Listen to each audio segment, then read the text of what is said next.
one of the longest coastlines in the world, and it is about to be put on sale.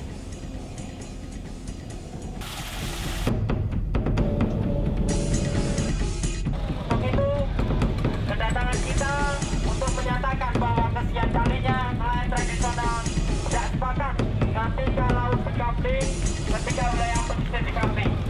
Untuk tidak teriakan hidup, jika hutan kita sudah diperjualbelikan, maka jangan juga perjualbelikan laut dan pesisir kita. Jangan juga perjualbelikan.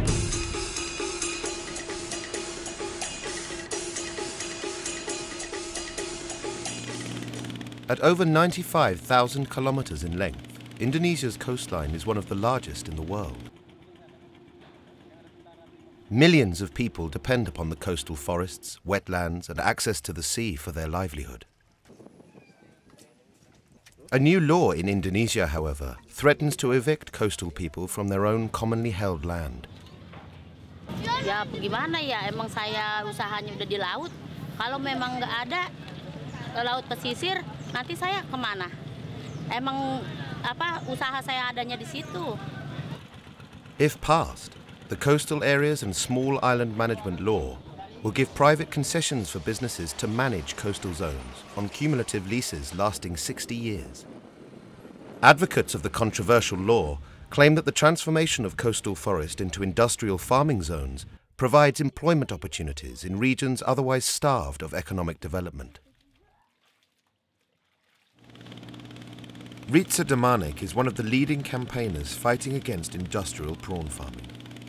Artinya ke depan, kawasan-kawasan pesisir Indonesia itu akan kecenderungan bisa dikuasai oleh mereka-mereka yang memiliki akses permodalan yang cukup besar, yang memiliki kapital yang cukup besar, baik itu pengusaha nasional maupun asing. Yang kedua, mereka-mereka yang memiliki hubungan atau relasi dengan kekuatan politik. Activists claim that the survival of the coastal environment and those of the communities who depend on the coastline are at stake. Like countless others, Romi depends on the coastline for her family's survival, and she is deeply critical of the plan to privatize the land she depends upon. Harapannya ya, harapan saya sih kan katanya saya dengar itu mau diuruk ya. Laut mau diuruk. Saya ingin gitu jangan sampai gitu presiden nanda tanganin itu aja, saya sih itu aja karena itu emang mata pencarian saya di situ. Cari kerang, cari kaco, cari apa di situ adanya gitu di laut. Kalau memang itu diuruk, saya kemana larinya? Emang usaha saya adanya di situ gitu. Itu doang saya mau mintanya. Saya mohon gitu sama Bapak Presiden jangan sampai gitu nanda tanganin itu aja. Saya sih jangan sampai itu aja dah. Emang usaha saya di situ, pencarian saya, mata pencarian saya adanya di laut gitu. Kalau misalnya itu diuruk, ntar anak cucu saya makan apa? Emang semuanya nyero sih, anak, cucu, mantu, semuanya ibaratnya nih tetangga-tangga semua disero di sini semua dah. Kalau bagian sini mah sero semua, usahanya nelayan semua. Gitu. For the fishermen of Jakarta Bay, though, it may already be too late. As the precious mangrove forest has been slowly eaten away by industry, so has their livelihood.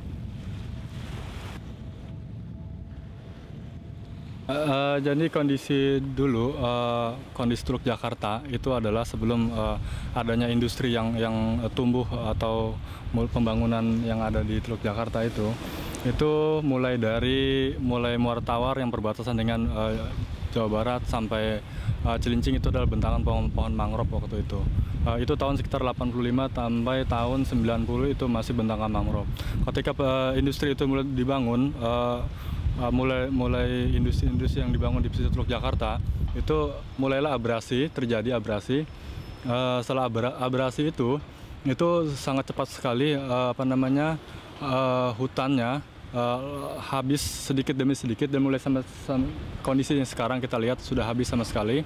Di antaranya teman-teman nelayan di sini sudah tidak bisa lagi menancap jaring tancap atau yang kami sebut itu sero, dan sudah banyak sekali intimidasi atau pengusiran kepada aparat-aparat yang seperti investor atau yang punya PT itu di sini sudah ada hal-hal seperti itu. With the passing of this law, the rural backwaters and mangrove forests across Indonesia are suddenly up for sale, and it is clear to see what will happen to them.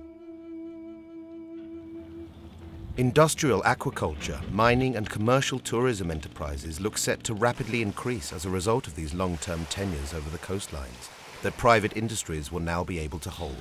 Ada rencana pemerintah untuk mengembangkan pertambakan ya khususnya di Pulau Kalimantan dan Sumatera ya, itu lebih dari 700.000 hektar.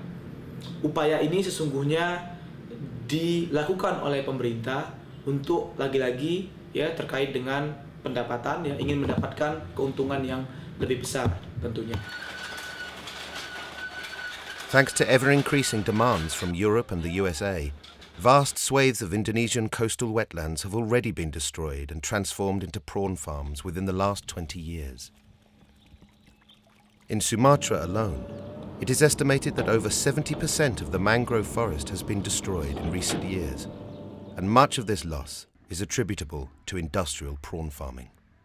Dengan kemudahan yang diberikan kepada sektor swasta, dengan kemudahan hak pengusahaan perairan pesisir yang diberikan kepada kapital, ya mereka-mereka yang memiliki modal, maka inisiatif perluasan ekspansi industri pertambakan di Indonesia itu akan lebih masif lagi ke depannya dengan menggunakan alat ini. Ya, masyarakat akan semakin sulit mendapatkan akses terhadap sumber daya alamnya karena mereka akan dikeluarkan dari kawasan-kawasan tersebut.